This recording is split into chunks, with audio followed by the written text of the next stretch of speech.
sa décision d'arrêter la carrière de footballeur.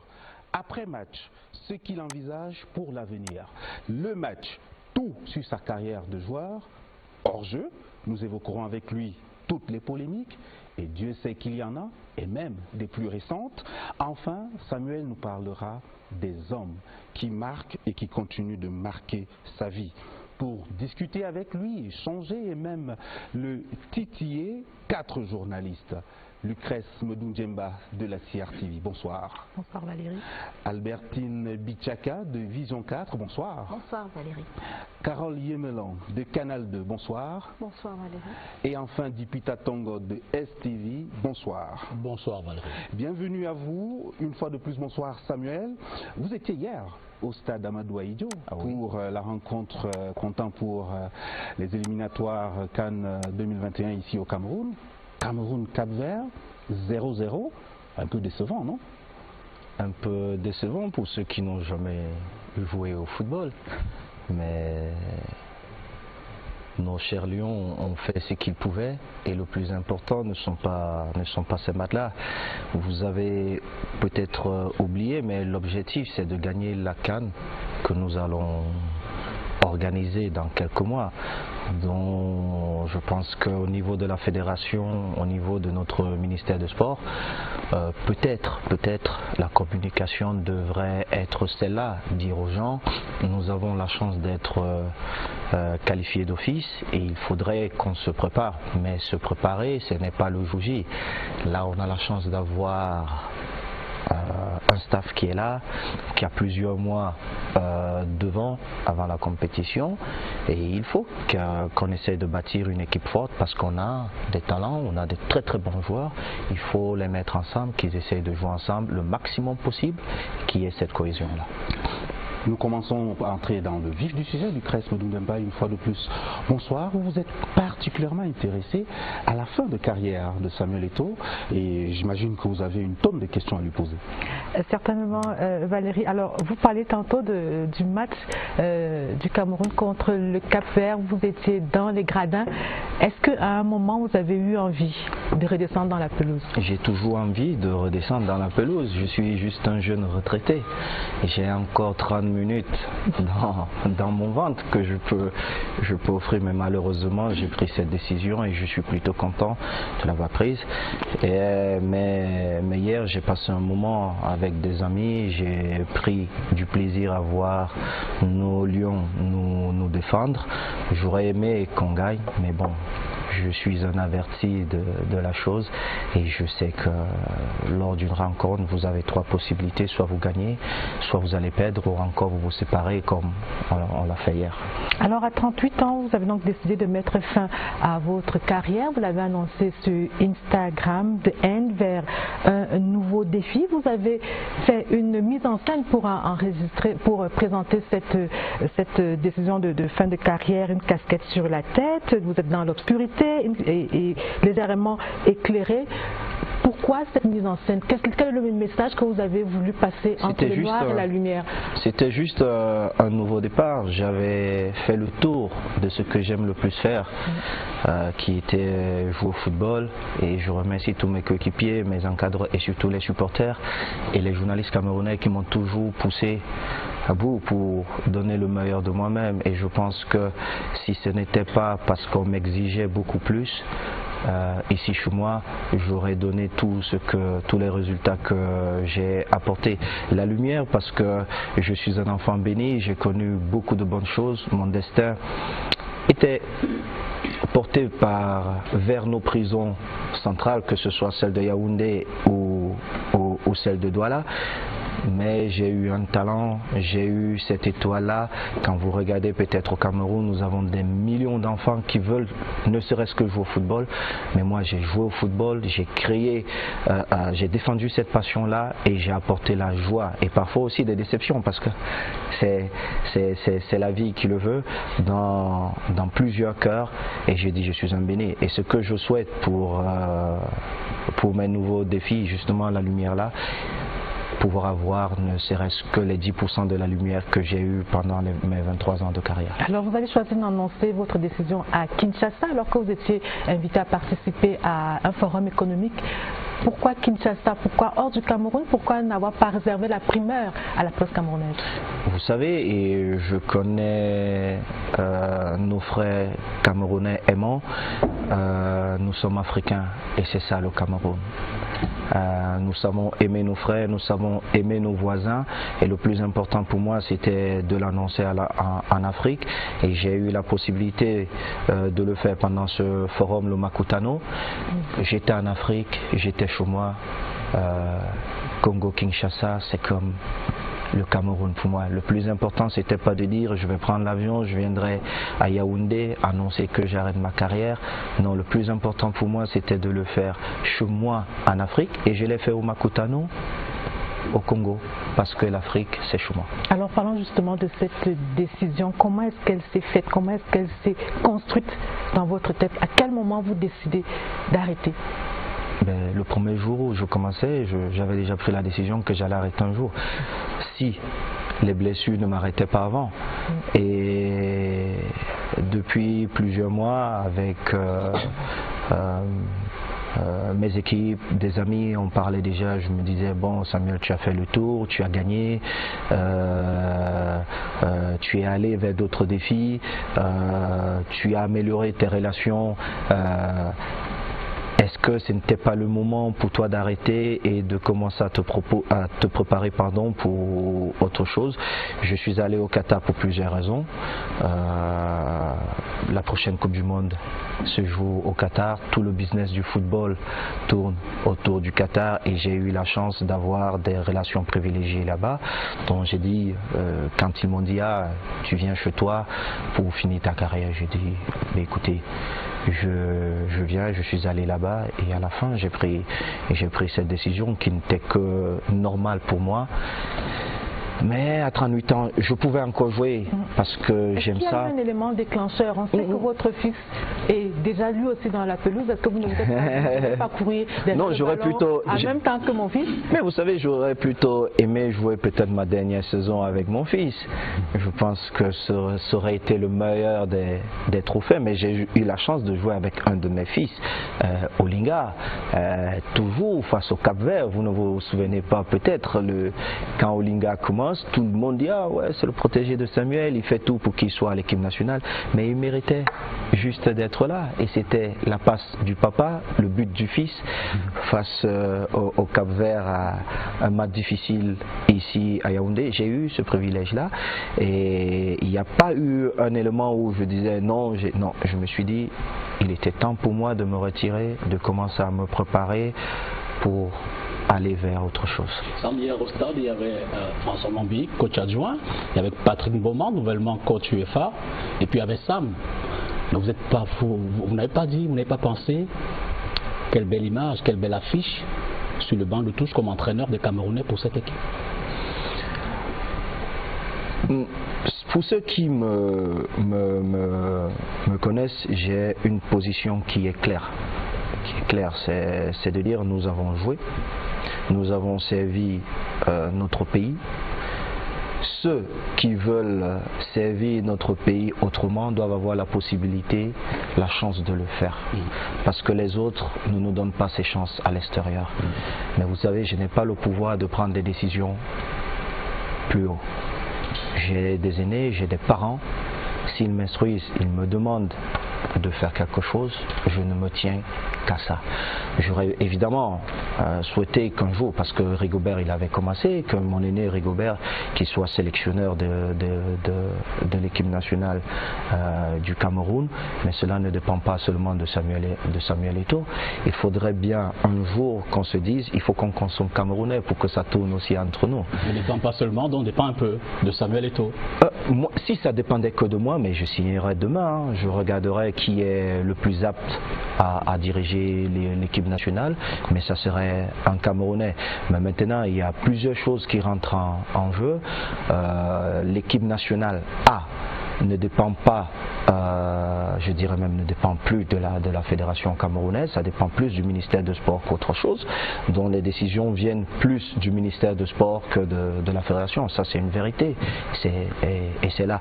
Qu'elle soit bonnes ou mauvaises, nous devons tous les assumer et se dire c'est pour le meilleur de notre équipe nationale, le meilleur de notre pays. Samuel Eto'o, est-ce que vous n'avez pas été poussé à la sortie par, peut-être on va appeler des contre-performances, parce qu'on a connu d'autres joueurs camerounais qui ont brillé au-delà de 40 ans. Vous n'en avez que 38 et vous arrêtez aujourd'hui. Est-ce que ce n'est pas les jeunes loups qui vous poussent à la sortie? Est-ce que ce n'est pas ce que j'appelle moi vos contre-performances qui vous poussent à la sortie? Les contre-performances? Oui.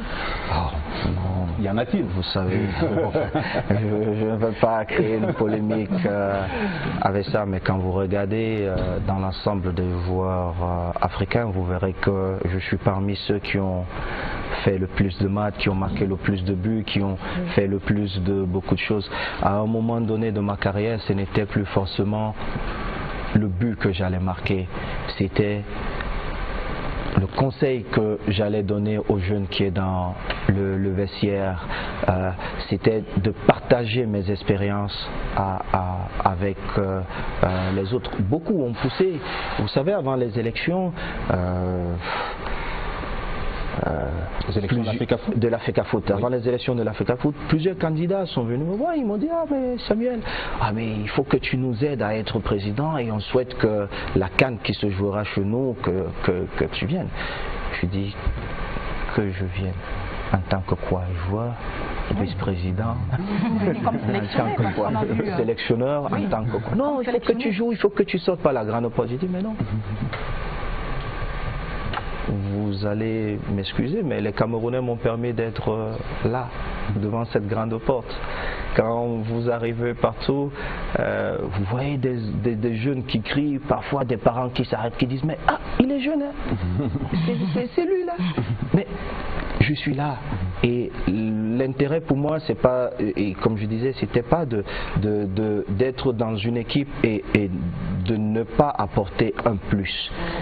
Si je suis là, c'est pour quelque chose, c'est pour apporter un plus à cette équipe. Je ne peux plus prétendre, je n'allais plus prétendre revenir à l'équipe nationale et de dire je vais être titulaire, parce que non. Si j'avais même l'intention de venir à l'équipe nationale, c'était de dire je peux apporter 20 minutes, mais mes 20 minutes seraient 90 minutes d'un Aboubacar Vincent. Parce qu'aujourd'hui, il faut comprendre qu'on a des attaquants de grands noms et que nous devons accompagner pour qu'ils soient encore meilleurs. Aboubacar, Choupo-Moting, Clinton, Fabrice Olinga, que vous ne connaissez pas peut-être, mais qui est un de mes chouchous. J'ai un faible pour ce petit, pour cet enfant, parce que j'ai vu ses qualités. Il n'a pas encore eu ce petit facteur de chance dont on a tous besoin parfois pour... Donc vous, avec lui sur le terrain, ça aurait fait exploser l'équipe du Cameroun. C'est aussi à 40 ans. Oui, non, mais écoutez, on n'aura pas 10 millions de Roger Mila. Non, on n'en aura pas. Il y en a un seul par génération. Voilà, il y a eu un seul Roger Mila et je crois que le Cameroun n'aura plus de Roger Mila à 40 ans. Alors à la suite de Carole, je voudrais quand même qu'on revienne sur votre fin de carrière. En 2011, vous décidez de quitter l'Inter de Milan pour aller en Russie. Est-ce que ce n'est pas à ce moment-là que vous amorcez la sortie? Mais je reviens à le championnat européen pour aller en Russie. Je reviens à Chelsea, même si mes 3 premières semaines étaient difficiles, mais je marque 12 ou 13 buts. Vous allez me rattraper en 14-15 matchs. C'est une performance incroyable. Les gens se disent non, il faut... Et là, nous-mêmes, nous avons un problème. Nous, quand je dis nous, je dis africains. Il faut qu'on soit fiers de ce qu'on fait. Parce que quand je regarde parfois à l'extérieur, j'ai mon frère Martin Camus, qui est considéré comme l'un des meilleurs journalistes sportifs d'Afrique, et qui n'est pas parfois respecté au Cameroun. Il faut qu'on sache donner la place de nos frères. Si nous ne le faisons pas, n'attendons pas que les autres le fassent à notre place. Moi, quand je pars de l'Inter pour la Russie, c'était pour plusieurs raisons. C'était déjà de dire à nos jeunes frères africains, c'est possible. Vous savez d'où je pars? D'un Vogada de Newbel. Quel est le pourcentage de réussite pour les enfants qui viennent de ce quartier? C'est ce que vous devez retenir. C'était de passer un message fort à nos dirigeants, de dire donnez plus de possibilités à cette jeunesse. cette jeunesse, elle va réussir. C'était pas aussi à cause du salaire, parce qu'à l'époque on parlait du plus gros salaire. À l'Inter de Milan déjà, j'étais le joueur. Non. Écoutez, à l'Inter de Milan, à l'Inter, ça c'est vous qui avancez les chiffres. À l'Inter de Milan déjà, j'étais en termes de salaire, j'étais le joueur le mieux payé au monde. Vous ne le saviez pas peut-être, mais c'est la vérité. J'étais le joueur le mieux payé au monde à l'Inter de Milan.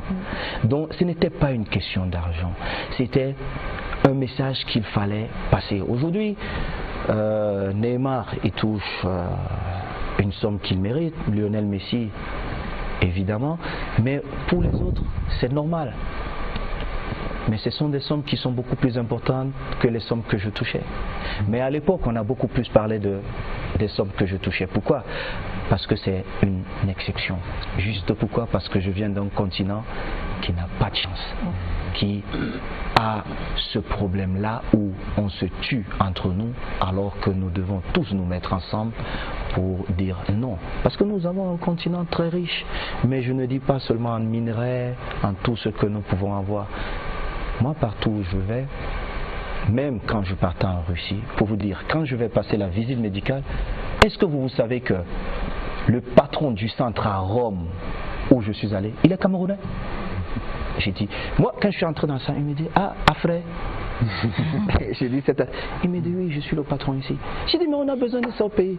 Il me dit, mais il faut parler à tes aînés là. Alors, j'aimerais qu'on le revienne un peu sur la question des sélectionneurs locaux.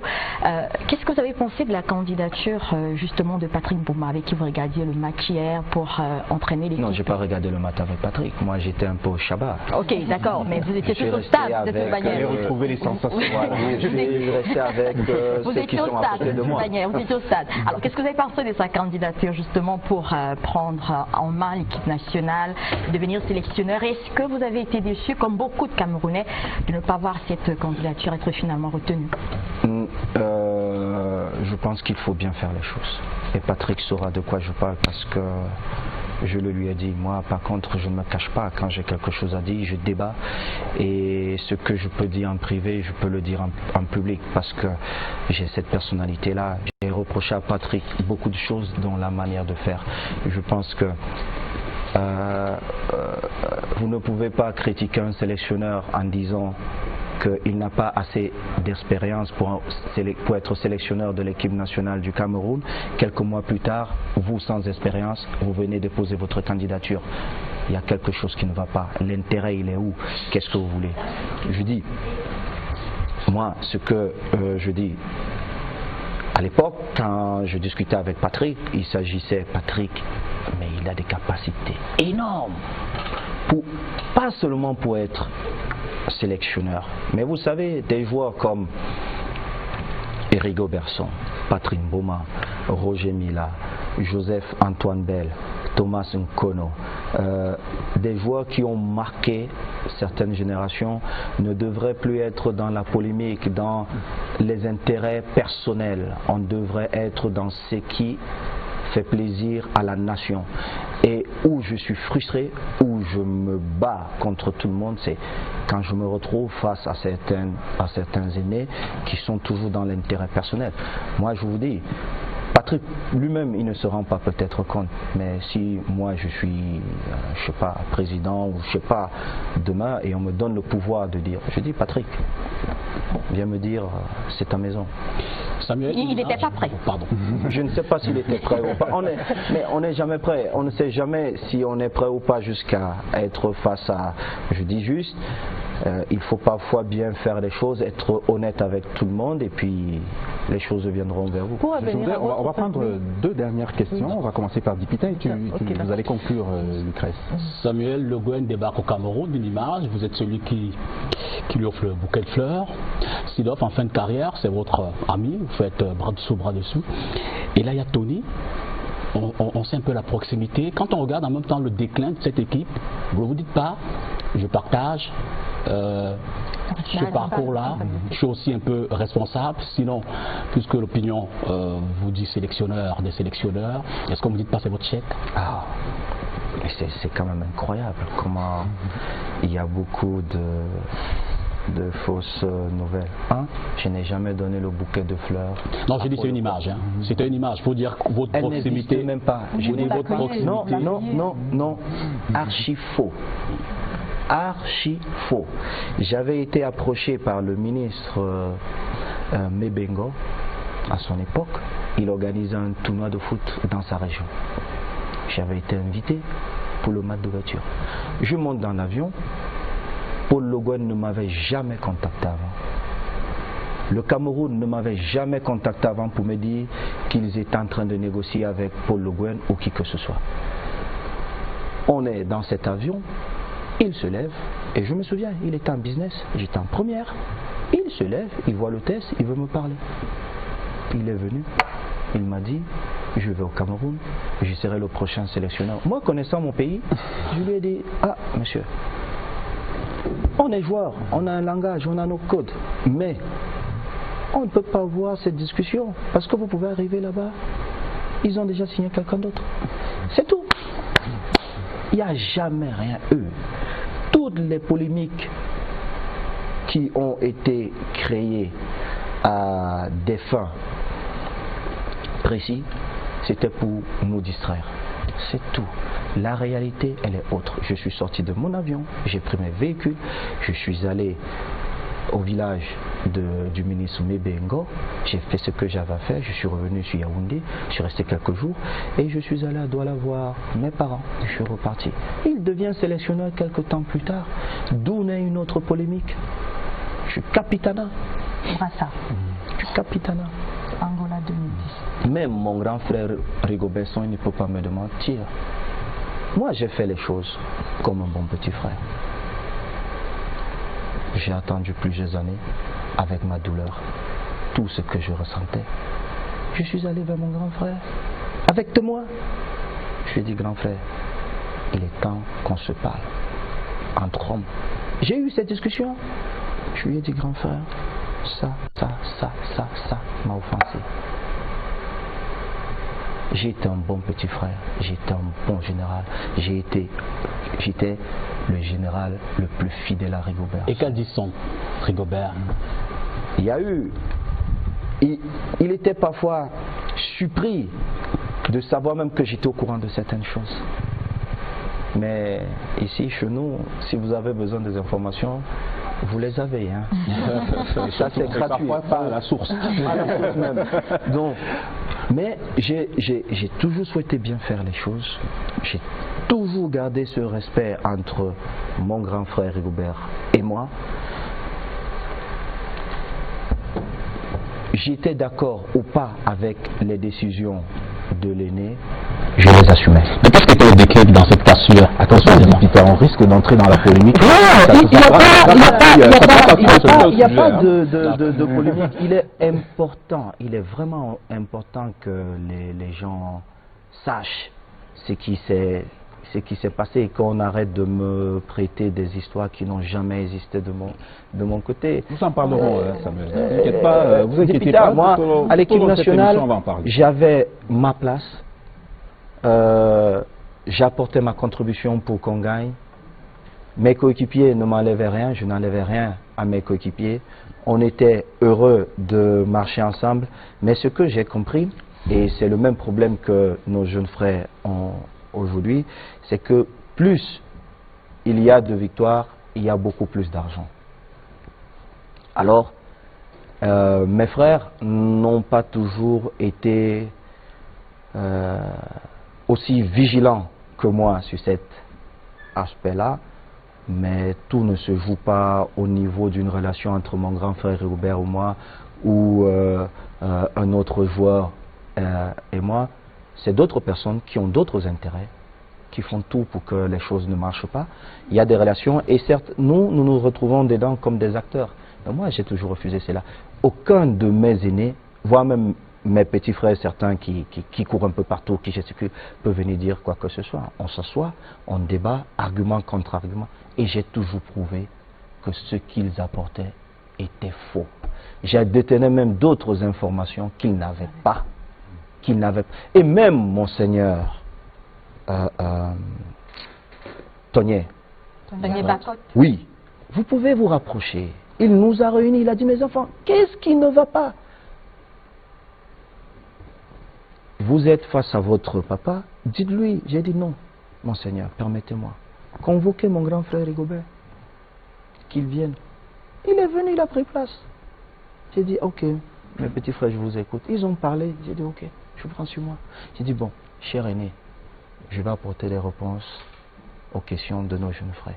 Si je mens, ne serait-ce qu'une seule fois, rattrape-moi. Jamais je n'ai menti. Mais vous l'ignorez.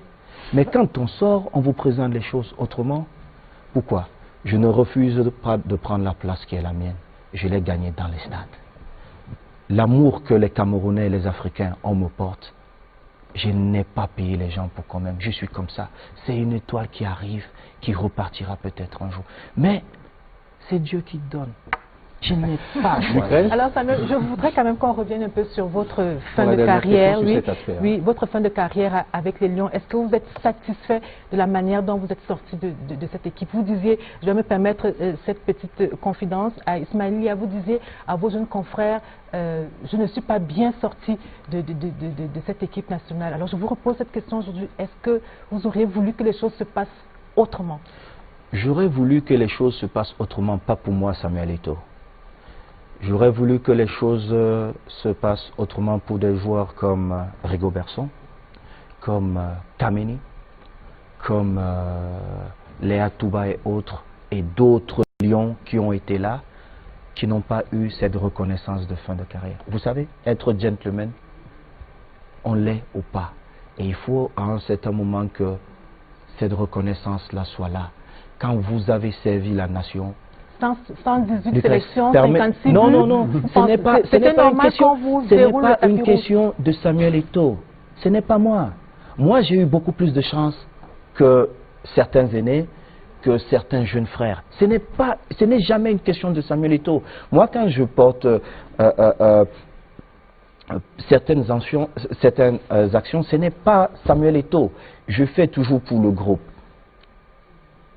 Quand Maître Api était à la tête de la normalisation, il m'a confié une mission.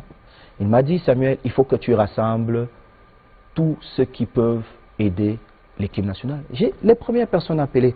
Mon fils Stéphane Bia, il est inadmissible que Stéphane soit en activité et qu'il ne soit pas là à l'équipe nationale. Il faut parfois que les gens acceptent certaines choses.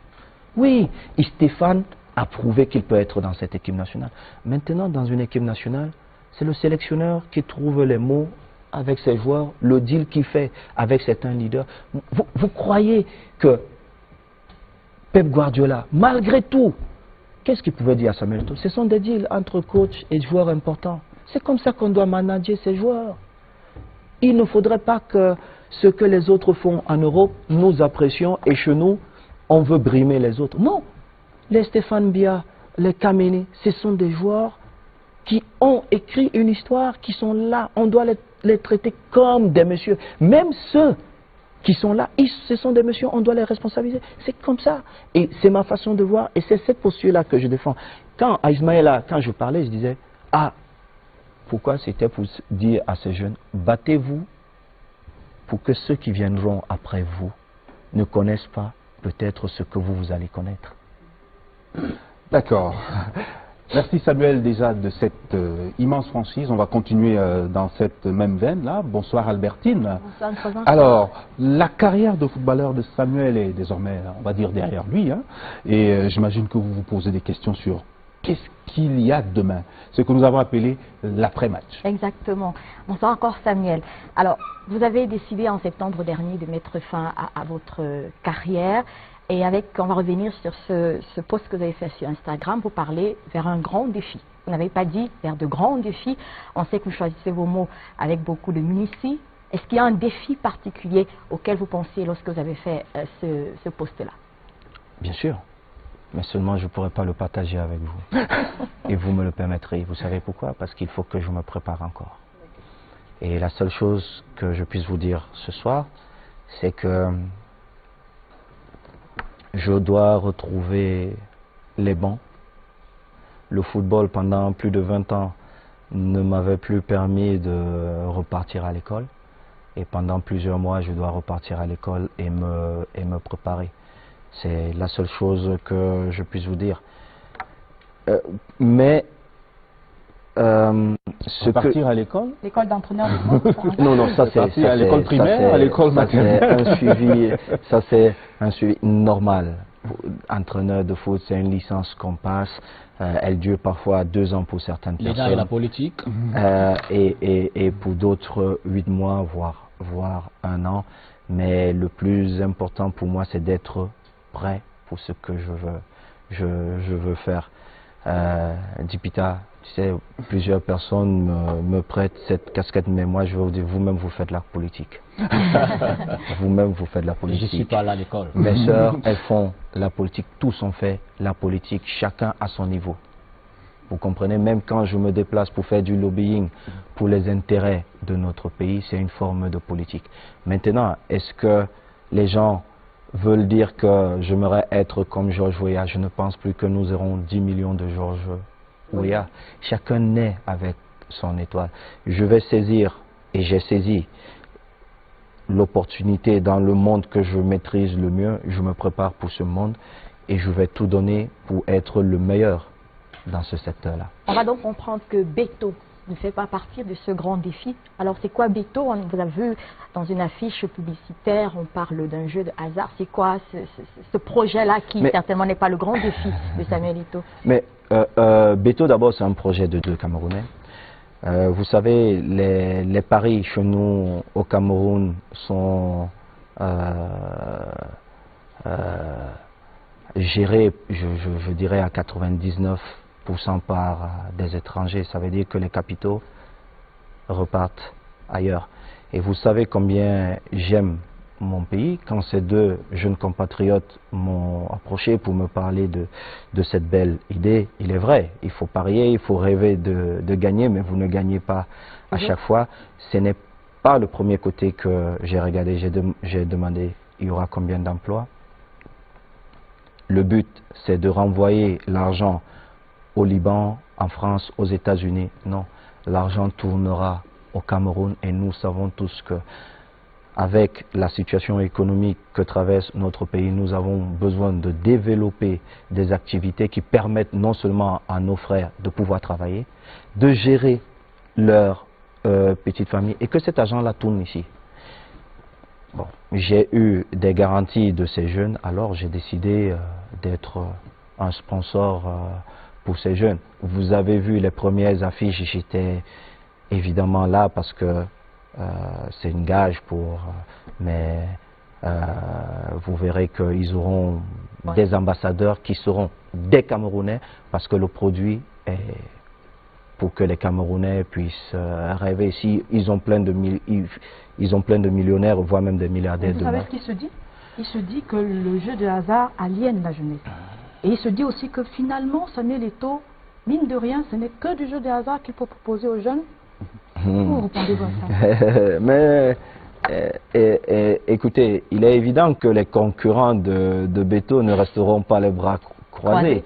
Mais si vous allez aussi regarder dans la vie de votre frère que je suis, vous pouvez voir quand même que j'ai partagé avec vous, je partage avec vous tout ce que Dieu m'a donné et je continuerai à partager avec vous sans attendre, sans rien attendre. Mais le choix du pari est contesté, Samuel Eto'o. Le choix du pari Beto pour la jeunesse, il est contesté parce qu'on se dit, vous aurez pu faire mieux, investir dans un autre secteur, produire les mêmes types d'emplois, mais former une jeunesse qui rêve d'être comme vous. Mais je forme déjà une jeunesse. Vous n'allez pas non plus me priver le droit de dire, ou surtout, parce que c'est pas moi, mais vous privez le droit à certains jeunes compatriotes de dire, nous voulons faire ce business, nous demandons le soutien de notre aîné, et vous dites non, aîné, parce que nous estimons qu'il ne faut pas les aider. Non, l'équipe nationale du Cameroun, Dipita, chère sœur, vous savez combien d'enfants de la Foundé Sport sont dans l'équipe nationale du Cameroun? Vous ne parlez pas de ça. Ça, c'est mon argent, c'est mon rêve, c'est mon idée, c'est ça. Et vous savez que le jeu du hasard a une éthique. Non, Dupita. On a les- Non, on a le non, non. sentiment- on a le Arrêtez, sentiment- arrêtez. on a le Vous savez, sentiment que moi, privilégier je de regarde, l'argent, je regarde. toujours. Hein, même Non, privilégier vous de savez, l'argent, les gens de la préservation de trouveront. l'équipe. Exact. Alors, ne donnez pas de licence aux concurrents. à d'autres. Mais pas de Non, pas que à vous, d'autres vous personnes. Non, sortiez ne ça, dites pas, Samuel ne Eto'o. dites pas, Les autres moi, peuvent faire, moi, mais vous avez une image donc qui est collée à cette équipe. je de- ne suis de en Paris. train de rien faire. Ce que je suis en train de faire, c'est d'accompagner une jeunesse. Une jeunesse que vous allez aliéner par des paris. Ah non, ah non, ah non. Ils ont rendu un jeune Camerounais millionnaire il y a quelque temps. Je ne pense pas qu'il va se lancer dans les paris sportifs. Je pense qu'il va investir l'argent qu'il a gagné dans autre chose. Mais vous savez combien de personnes vivront avec les millions qu'il a gagnés? Mais vous savez combien Moi- de personnes joueront et ne gagneront pas? La vie, c'est ça. Alors, vous voulez qu'on reste les bras croisés, On fasse autre sans chose, rien Samuel faire, Eto'o. sans donner des opportunités aux Autre gens? chose, Nous dans un allons autre mourir. domaine. Non, je ne suis pas d'accord avec L'agriculture, vous. la pêche et tout le Justement, reste. ce que nous reprochons souvent à certains aînés, c'est qu'ils sont à des postes de responsabilité et ils ne prennent aucune décision, aucune initiative. Non, moi, je suis pour la promotion de toutes les initiatives, qu'elles soient bonnes ou Moins mauvaises. bonnes. Attendez, bonnes ou mauvaises, et je m'explique. Ce que nous voulons, c'est que les Camerounais avancent. Ce que je souhaite, que tous les Camerounais soient des millionnaires, des futurs millionnaires. Mais je suis conscient que cela sera difficile. Alors, je prépare des hommes vers tous les secteurs. Alors justement, en plus Qui du porte Paris Foot, est-ce qu'il y a autre chose? Est-ce qu'il y a d'autres projets en vue pour les Camerounais? Il y Qu'est-ce a que vous envisagez beaucoup de faire? projets. Il y a beaucoup de projets. Lesquels, par Mais exemple? une fois de plus, laissez-moi me préparer et venir m'asseoir devant Vous vous. arrêtez votre carrière avant de vous préparer? Non, Vous mais aurez pu écoutez, faire ça. ben non, je ne tout pouvais pas. goupiller, Vous savez, hein. le football professionnel, vous avez vu nos jeunes hier, nos frères jouer, vous dites c'est facile, mais ce n'est pas facile. Moi, à une époque, je ne voyais même pas mes enfants, je voyais que mon épouse parfois pour dormir. Vous savez, je m'entraîne, j'arrive chez moi, je repars à l'entraînement, je prends un avion, je vais jouer, je reviens, je vais à l'entraînement. Vous ne faites rien d'autre. Rien d'autre. Alors Samuel, on vous voit très proche toujours de l'équipe nationale. Certains ne vous imaginent pas loin de cette équipe. On l'a dit tout à l'heure, on vous appelle même aussi le sélectionneur des sélectionneurs. Est-ce que ça vous plairait dans cet après-match d'avoir une place officielle dans le staff de l'équipe nationale, dans la gestion du football de votre pays, une place cette fois-ci officielle? Le jour où je voudrais une place officielle pour ce football, j'irai chercher cette place. Et croyez-moi que je l'aurai. Je ne perds jamais. Ça prend un peu plus de temps, mais je gagne Vous toujours. vous contentez de la place officieuse en ce moment? Je ne l'aime pas. Vous savez, je suis conseiller du président de la CAF. Et même avant cette fameuse CAN, j'étais déjà proche de mon aîné Ahmad.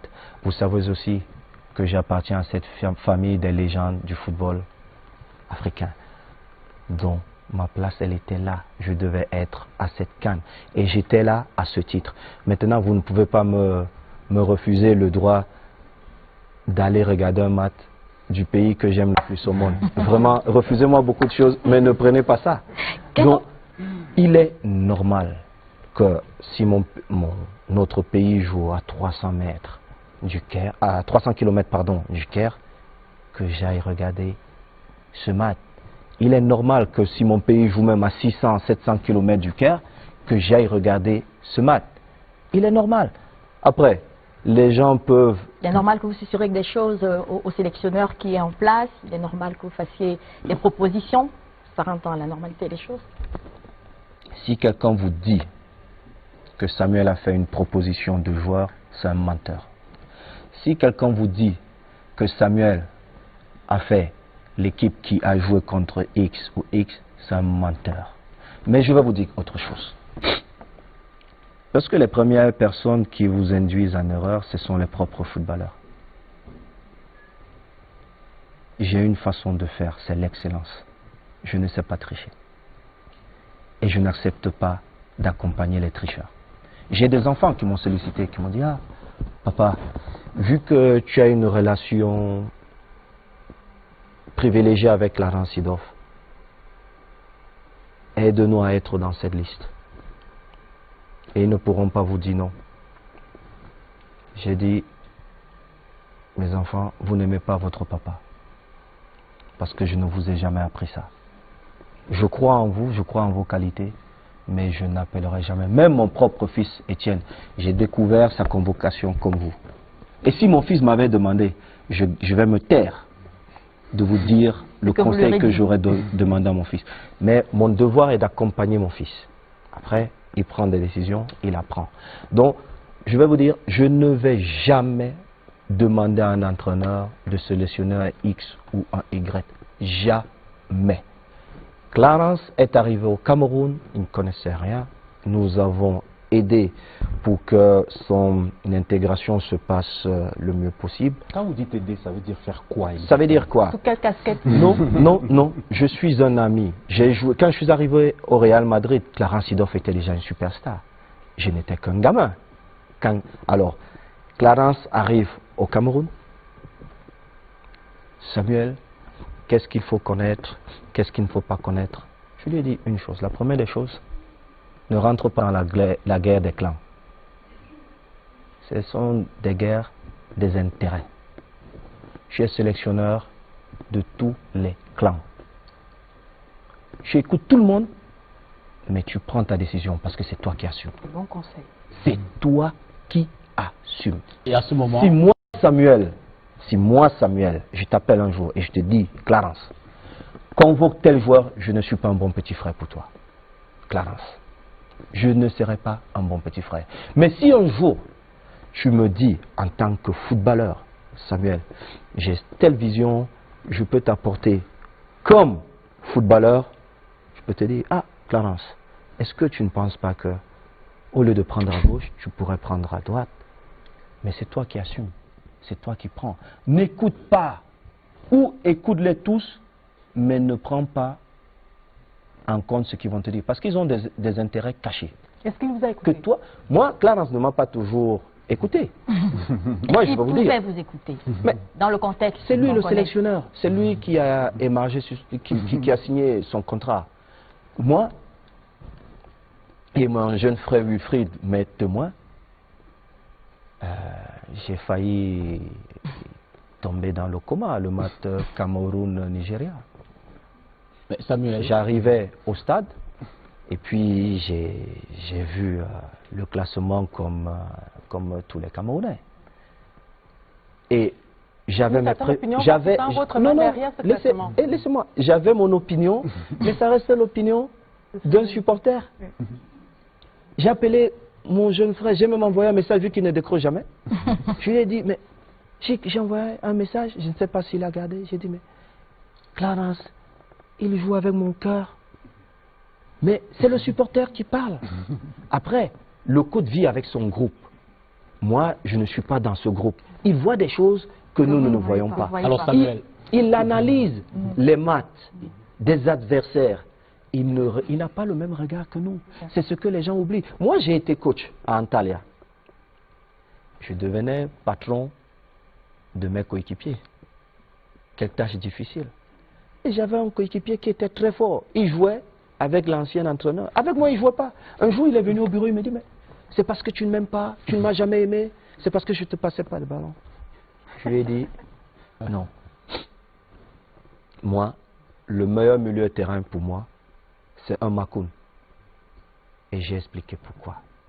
Je lui ai dit, moi, quand je suis devenu entraîneur, j'ai appelé mon jeune frère, Sergent, je lui ai dit, Sergent, tu connais ma mentalité du football. J'ai joué avec toi. Je veux que tu fasses ça, ça, ça, ça, ça. Et j'étais beaucoup plus dur avec Makoun. Parce que moi, j'aime courir. Et il sait. Quand j'étais fâché, moi, c'est comme ça que je résous mes problèmes. Quand je suis fâché, je dis, on va faire le footing. alors je vais te Samuel, faire courir. qui sont ou qui ont été les chefs de ces clans, du moins ceux que vous avez identifiés? Non, mais vous savez, les vrais chefs sont toujours tapis. Ils sont Et ils sont très puissants. Ils ne sont même pas, le football ne les intéresse même pas. La seule chose qui les intéresse, c'est l'argent du Dans football. l'Africa Foot, au ministère des Sports, à la C'est présidence de la l'argent République, à côté de Samuel Eto'o. Non, à côté de Samuel Eto'o, non. Nous n'avons pas ce rêve-là. Vous n'êtes pas d'un clan, vous? Moi, non. Mon clan, c'est le Cameroun. Et je pense que c'est pourquoi je prends beaucoup de coups.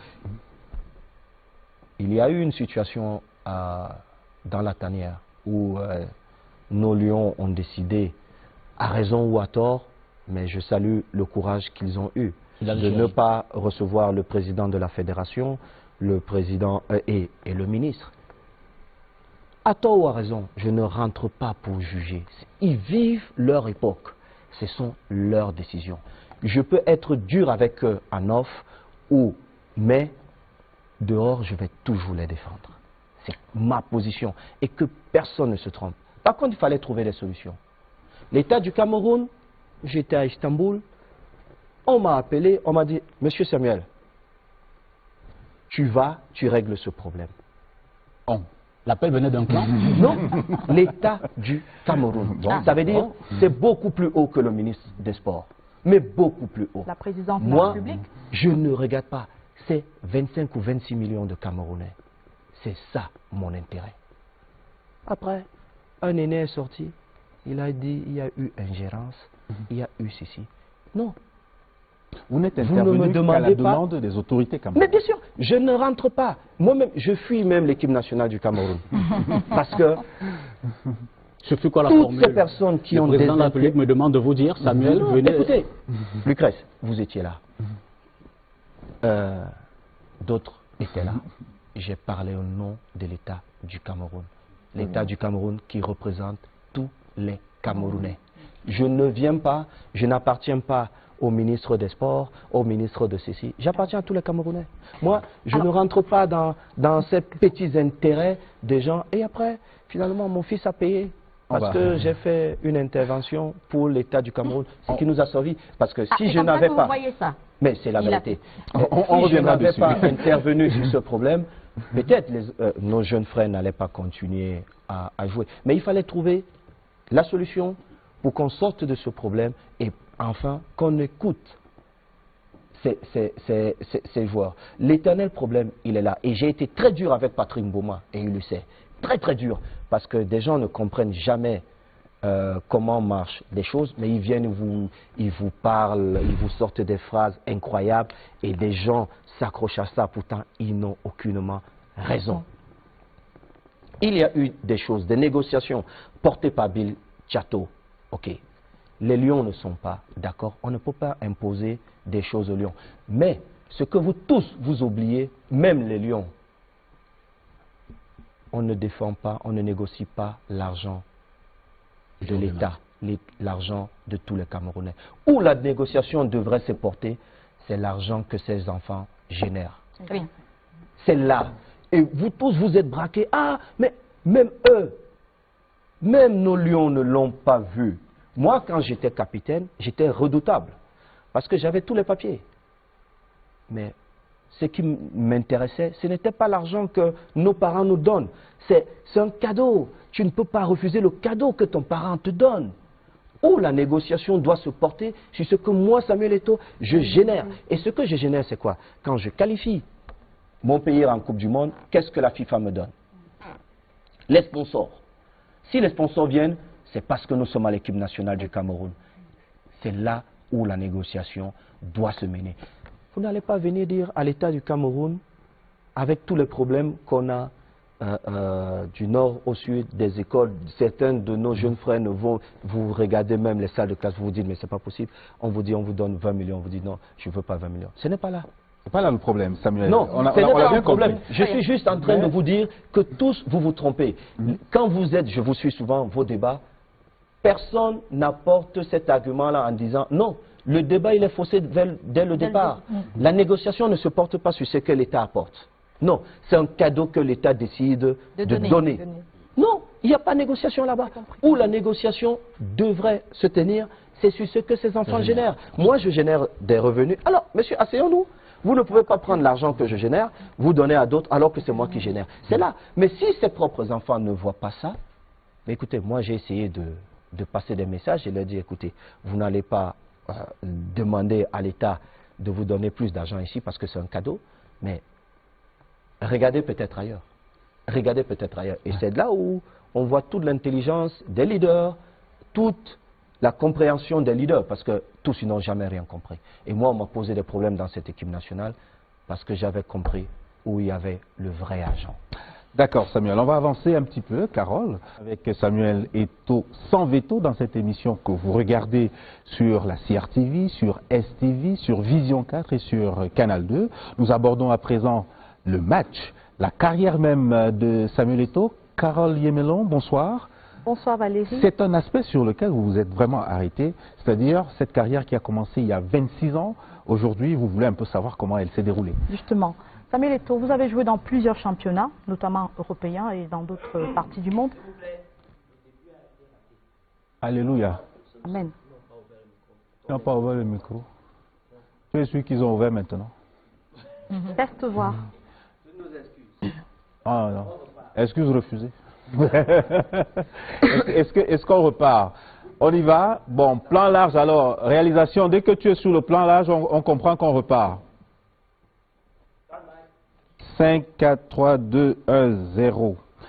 Vous êtes sur la CRTV, sur Canal 2, sur Vision 4 et sur STV pour cette émission spéciale avec Samuel Eto'o. Samuel Eto'o sans veto qui a décidé de tout nous dire aujourd'hui. Et à présent, nous abordons la partie de sa carrière, c'est-à-dire le match. Carole, vous vous êtes intéressée à cet aspect particulier de sa vie qui a d'ailleurs été un aspect important. Hein. Ça fait 26 ans qu'il a commencé sa carrière. Et Samuel Eto'o, vous avez évolué dans plusieurs championnats. Lequel a été le meilleur pour vous? Championnat camerounais.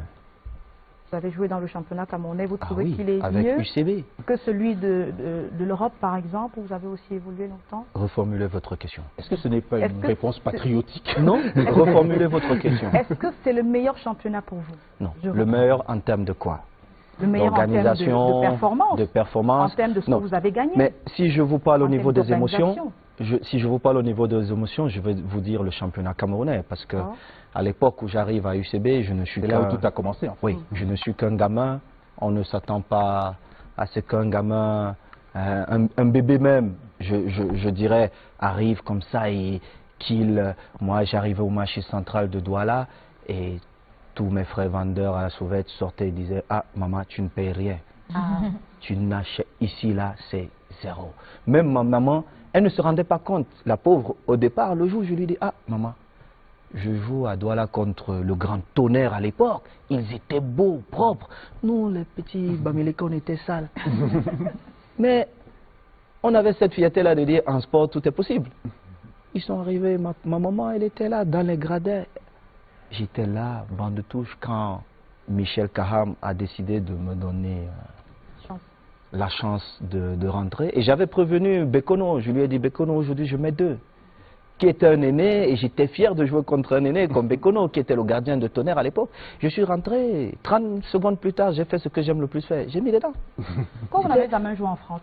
Pourquoi je n'ai jamais joué en France? Je pense qu'il faut plutôt demander au club français pourquoi. Ils ne vous ont pas sollicité? Ah bien sûr. Vous savez, avant Ibrahimovic, j'étais sur le point de signer pour le Paris Saint-Germain. Leonardo, avec qui j'avais travaillé quelques mois plus tôt à l'Inter, on a eu plusieurs meetings, mais il y avait un problème de salaire, mais ils ont donné quelques semaines plus tard plus ou moins le même salaire à Ibrahimovic. Mais ça ne m'a pas dérangé. Le problème, souvent, il est là. C'est que ce qu'on peut faire pour vous, ce qu'on doit faire pour vous, on ne le fait pas parce que, et on le fait pour quelqu'un d'autre. Parce que quoi? Parce que vous êtes africain? Je pense. Parce que vous êtes noir? Je pense parce que le talent n'a pas toujours été reconnu, premièrement par nous-mêmes, et après les autres, c'est juste une continuité, parce que c'est trop facile pour eux. Mais quand je me retrouve avec les autres légendes, même nos frères du Cameroun qui partent, ils disent quand même « Ah, on est fiers parce que lui, on donne sa place. » Et vous n'avez pas remporté le ballon d'or européen durant toute votre carrière. Est-ce que vous avez pu digérer ça, alors qu'en 2006, par exemple, on vous annonçait comme l'un des grands favoris? Il fallait d'abord que j'ai un problème face à ça pour le digérer. Mais je n'avais pas de problème, donc je n'avais rien à digérer. Ah bon? Ah oui, je n'avais aucun problème. Mais par contre, revenons au ballon d'or. Est-ce que vous savez ce qui est devenu de baisse FIFA? Vous savez qui vote? Non. Non. Ok. Les entraîneurs. Sélectionneur. Capitaine des équipes nationales. Certains journalistes africains. si nous, Africains, on voulait qu'un Africain gagne, on allait le faire. On ne vote jamais pour les Africains. Jamais. Quand je fais ma sortie la dernière fois... Ah oui, quand vous avez dit à ni l'un Debes, ni l'autre, je préfère Sadio Mané. Quand je fais ma sortie, tous les Africains, ils courent. Ah, Samuel, c'est le sens de votre combat dans le soutien à Sadio Mané, par exemple. Il nous fait ceci. Oui. Mais vous êtes les premiers à tirer vos fers vers le bas. Mais ils sont peut-être objectifs, les Africains. Objectif. Peut-être. Est-ce que si Sadio Mané avait été élu meilleur joueur, ça devait choquer quelqu'un? Dites-moi. Il n'y avait pas meilleur que lui? Les performances sont là. Ou Mohamed Salah. Les performances sont là. Même Messi a voté pour Sadio Mané. Donc, lui qui est hors compétition, Messi, il vote quand même pour un jeune Africain. Mais nous, les Africains, on dit non. Un, parce que nous sommes jaloux. Deux, parce qu'on ne veut pas voir nos propres frères avancer. Et c'est ça. Nous devons revenir sur autre chose. Ça s'appelle l'amour. Petit mot comme ça. L'amour. Un petit mot. L'amour. Quand vous regardez votre il faut carrière, aimer les autres. Les autres, ils aiment leur peuple. Ils aiment leurs frères. Même si je n'ai pas... Ils les aiment et ils les célèbrent. Ils les célèbrent. Même si je ne partage pas, mais je te célèbre parce que ce que tu fais rayonne, ça grandit et nous permet de grandir. Quand vous regardez votre carrière, Samuel Eto'o, est-ce qu'il y a des choses que vous auriez pu faire que vous n'avez pas fait? Est-ce que vous avez des regrets? Carole, je n'en ai pas. Je n'en ai pas. Mais il y a quelque chose qu'on aurait pu faire, gagner la Coupe du Monde. Le Cameroun, bien sûr. Le Cameroun. Vous aurez pu porter le Cameroun jusqu'à la victoire. On a eu, et mes anciens coéquipiers ne vont pas me démentir, 2002. Je n'ai jamais joué dans une sélection aussi forte. On était juste incroyable. Mais on ne passe pas le premier. On avait 22, 23, voire 30 joueurs. On enlevait Eto'o Mboma, on mettait Job Ndjefi, on ne ressentait pas ça. On enlevait un Kala Rigobert Son, on mettait un Metomo, un Djika ou quelqu'un d'autre, on ne ressentait pas ça. Mais vous savez pourquoi? Parce que ceux qui profitent vraiment du football n'étaient pas encore rentrés dans nous. On avait le talent. Attendez, on avait le talent. On avait l'amour de partager un moment ensemble. Il n'y avait pas une question, ah, mais tu as vu Samuel, il pense que non, il ne faut pas le laisser. Et les Africains sont plus portés vers ces petites choses. Dès que ces choses sont rentrées dans notre groupe, elles ont commencé à détruire notre groupe. On avait quelque chose qu'on a présenté à nos frères camerounais comme quelque chose d'incroyable, quelque chose de mauvais. Mais ce qu'ils ont omis de dire aux gens, c'est que cette chose-là nous réunissait. On passait un temps fou autour de cette chose-là et ça nous permettait de mieux nous connaître, de souder nos liens, de ceci. C'était quoi? Le jeu des cartes. Ah oui, simple. On se réunissait. Oui, on a dit non. Non, c'est pas un jeu de cartes. Non, on dirait, ils se réunissent, ils jouent aux cartes, ils mettent des sommes incroyables, ils ne sont pas concentrés.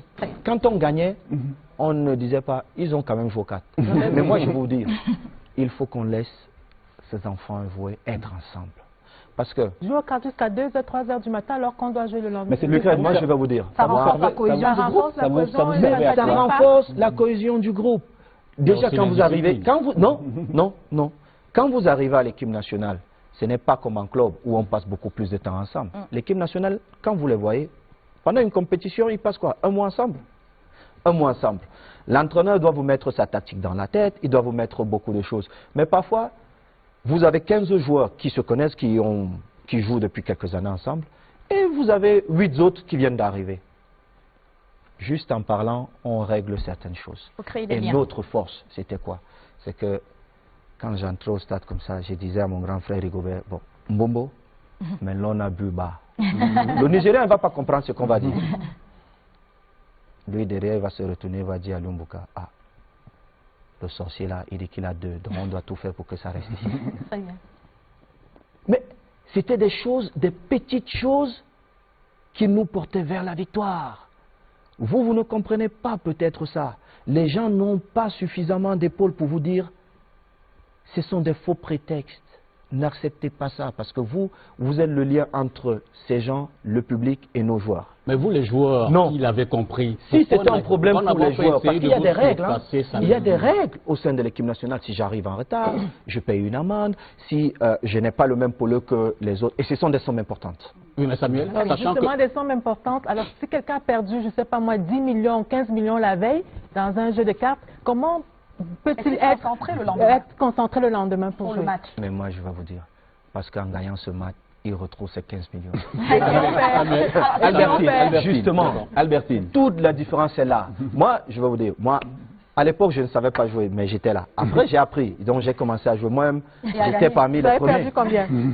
Non, personne, ça c'est pas le plus important. Mais j'ai beaucoup gagné parce que le temps que je passais avec mes aînés, avec mes jeunes frères, j'apprenais des choses que je n'aurais jamais pu apprendre. Et ça nous rapprochait, ça devenait la famille. Donc quelqu'un pouvait avoir un problème dans sa famille, il avait une solution parce qu'il pouvait se confier à son frère. Quand on a commencé à se méfier des uns et des autres, même dans le stade, c'est aussi Marc qu'on va dire que toi est très fort. Donc je passe pas, je vais passer le ballon à l'autre. C'était des petites choses, vous ne vous rendez pas compte, mais qui nous détruisent. Le Barça, de mon époque, qu'est-ce qui faisait, qui nous rendait différents, d'après vous? C'est parce que c'était un groupe d'amis, avec beaucoup de talent. On sortait en boîte.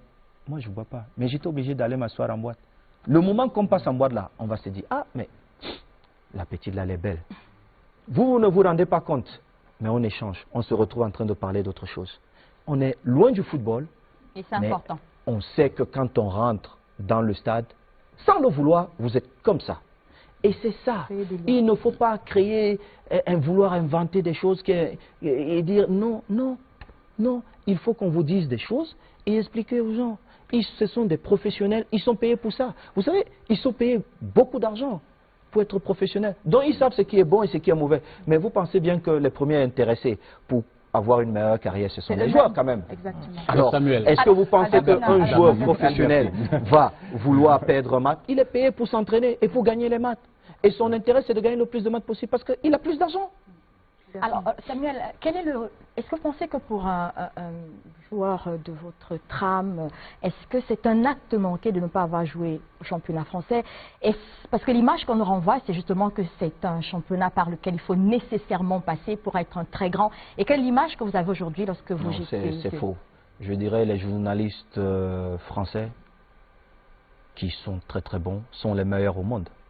Mais le championnat français, avec tout le respect, n'est pas considéré le meilleur championnat au monde. Vous ne pouvez que voir, la France produit et les joueurs vont vers les meilleurs clubs au monde, qui sont Barcelone, qui sont Real Madrid, Manchester United, Chelsea.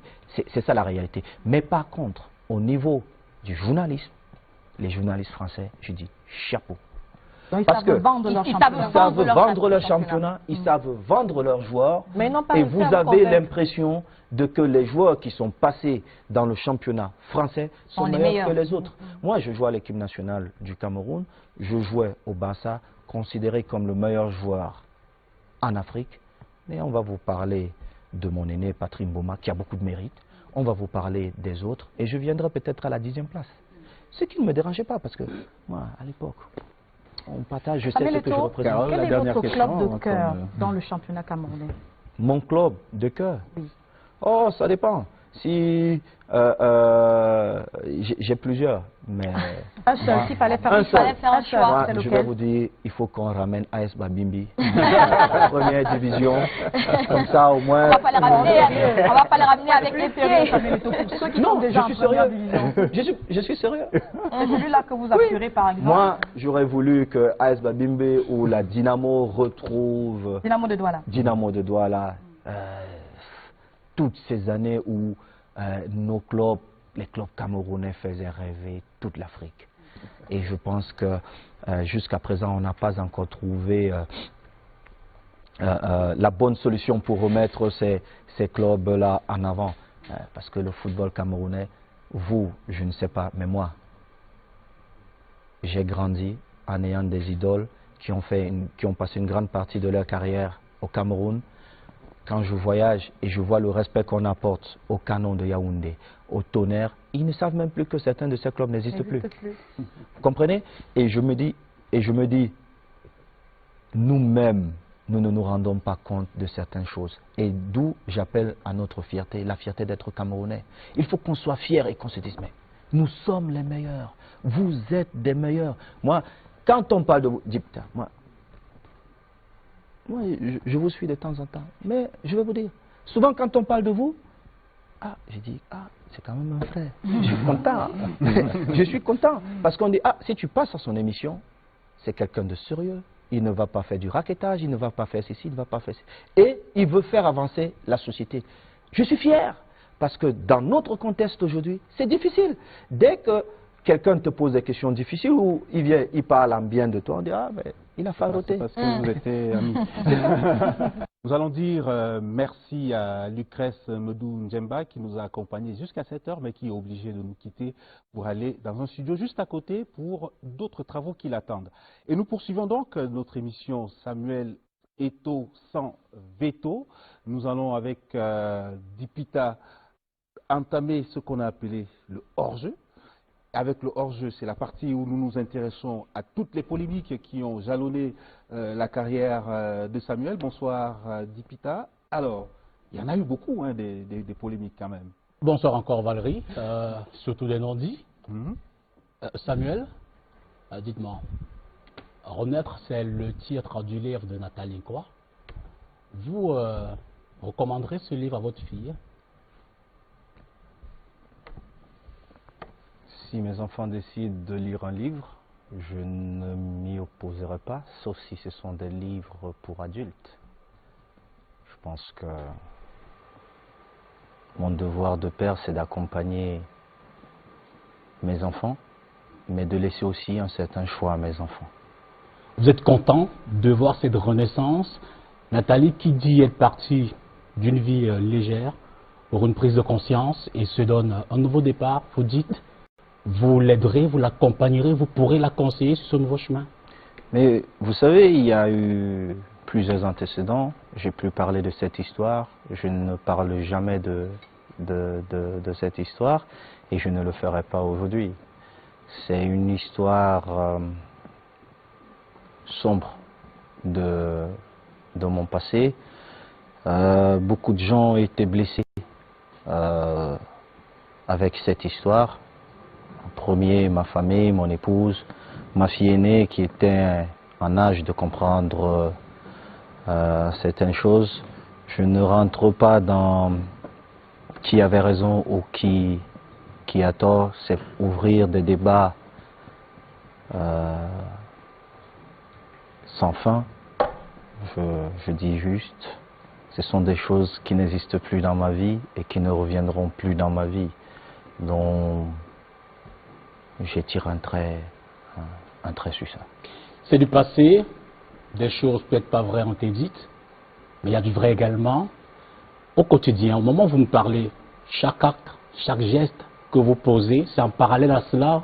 Vous dites, je l'ai en esprit pour ne plus jamais le refaire. Vous agissez en conséquence. Monsieur Dipita, si j'entrais dans ce qui était vrai ou faux, vous serez énormément surpris. Mais le but de notre rencontre n'est pas de créer de polémique. Une nouvelle polémique. Le but n'est pas ça. Peut-être rétablir les faits aussi, non? Je pourrais rétablir les faits, ça serait aussi créer beaucoup de polémiques. J'avais opté pour protéger celle que j'avais réellement blessée, qui était mon épouse. Et c'est ce que je continue à faire, parce que c'est la personne la plus importante. Le reste, ceux qui doivent connaître la vérité la connaissent. Après, elle peut être représentée, elle a été présentée sur plusieurs formes. Je respecte, mais je connais la vérité. La justice a lu le droit. Mon épouse a été, j'ai essayé de la protéger autant que je pouvais, ce que j'avais pas réussi à faire avant. Ça, c'est le plus important. Donc, je n'ouvre plus des blessures qui ont trouvé des cicatrices, et puis voilà. D'une polémique à l'autre, c'est d'ailleurs la phase de l'exercice. On connaît un peu votre désamour, tout au moins 10 au cap de la gestion de Iya Mohamed. On connaît ce désamour de Tombi Aroko. Je me souviens de l'émission sur Canal 2. Il disait, Des génies comme Samuel, on en trouve dans les cimetières. Et puis on a vu ce tapis rouge déroulé à Dieudonné Hapi. Quelle coïncidence, le papa de votre manager, Wilfried. Ouais, mais seulement, je vous coupe déjà. Ben, je vous laisse parler, je reviendrai avec la question. Je vous coupe déjà. Entre le président IA et moi, il y a eu beaucoup de bagarres, ça c'est vrai. Mais je n'avais pas aussi certaines informations que j'ai eues par le passé. Vous serez surpris. Vous serez vraiment surpris parce que j'ai le privilège aujourd'hui de pouvoir avoir des nouvelles du président, d'essayer par des proches à lui de prendre de ces nouvelles. Et je prie le président avec les grâces qu'il accorde souvent à certains de nos frères qui ont commis des actes répréhensifs ou pas, de penser au président. Quand j'avais 20 ans, 21 ans ou 22 ans, je voulais changer le monde d'une certaine façon. À 30 ans, j'ai compris comment fonctionnait le monde. Et c'est parfois le diable qui est à côté, qui est habillé avec une belle veste, d'un ange, qui vous fait croire que celui qui est en face de vous, c'est le diable. Et le président a essayé d'apporter tout ce qu'il pouvait apporter dans le football. Il y a eu beaucoup de bonnes choses, il y a des choses moins bonnes. Il est là où il est aujourd'hui et je peux vous dire que si je devais refaire les choses, j'aurais changé beaucoup de choses avec le président IA. Le président Tombi, la vie a voulu qu'il devienne le beau-père de mon petit frère David. Il sait que je ne partage pas sa gestion. On a eu un échange il n'y a pas très longtemps. Malheureusement, en voulant faire des screenshots qu'il voulait envoyer à quelqu'un, il me les a renvoyés. Mais il sait au fond de lui que j'ai été franc avec lui. Ce que les acteurs de football veulent à un moment donné, c'est qu'il y ait une gestion transparente, claire. Il y a quelqu'un de brillant d'ailleurs qui résume ça, c'est mon frère et ami Abdourahmane, même si ces derniers mois on n'est pas en phase. Mais c'est quelqu'un de très brillant, c'est quelqu'un qui veut une gestion toute parfaite, mais est-ce que tous les problèmes doivent se résoudre d'une certaine façon? Ça c'est autre chose, mais c'est quelqu'un de brillant. Donc même si je ne suis pas d'accord ces derniers mois avec mon frère et ami, et on s'est vu hier, c'est quelqu'un qui reste brillant, et je vais toujours le reconnaître parce qu'il est brillant, il est honnête, et il veut le meilleur pour notre football, pour notre pays. Et en parlant du père Hapi, nous devons avoir des Camerounais comme ça. C'est un modèle. La fédération, si elle existe aujourd'hui même, là, après toutes ces personnes, il y a une gestion qui était inexistante. Il est arrivé, elle est là. Il y a plusieurs choses qui ne fonctionnaient pas dans cette fédération. Seydou bénéficie de ça aujourd'hui. Et il est bien qu'on reconnaisse ceux qui font bien. Dans notre pays, très souvent, ceux qui font bien sont haïs, sont détestés. On veut dire parce que quoi? Parce que certaines personnes qui ont leurs intérêts, quand nous sommes brouillons, veulent que tous les autres soient médiocres. Moi, je refuse d'être médiocre. J'ai été pas un bon joueur, pas un excellent joueur, un grand joueur. Ça veut dire j'ai été au-dessus de la mêlée, au-dessus des bons joueurs, au-dessus de ceux qui sont excellents. J'ai été un grand joueur. Et la famille des grands joueurs, nous ne sommes pas nombreux. Ce n'est pas moi qui le dis. Moi, je vous le dis peut-être, ça paraît prétentieux, mais tous ils le reconnaissent. Même mes plus farouches ennemis, ils disent « Ah, on peut reprocher beaucoup de choses à ce petit-là, mais il est unique. » Ça, c'est vrai. Alors, je dis, il faut reconnaître cela. C'est aussi une forme de respect.